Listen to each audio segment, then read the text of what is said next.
The terms of reference had indicated the form was meant to be filled out and pre-lodged, and that was seen as being too complex. It was an ACLI hangover, if you want to call it that. And for the number of matters that we were dealing with at the NSAP, it was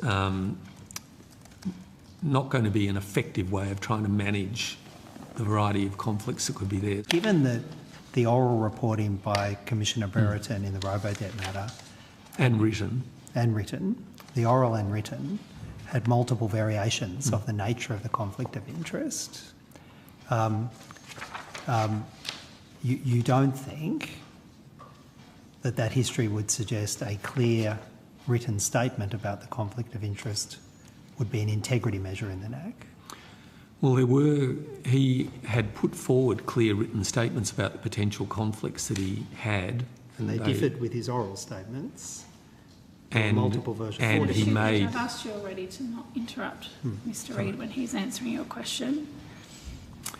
And he made declarations at meetings that were then minuted.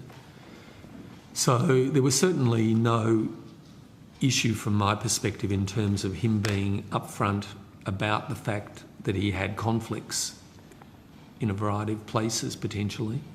But anyway, so I don't think there was any lack of knowledge amongst anybody that was participating in those discussions that he had advised of conflicts.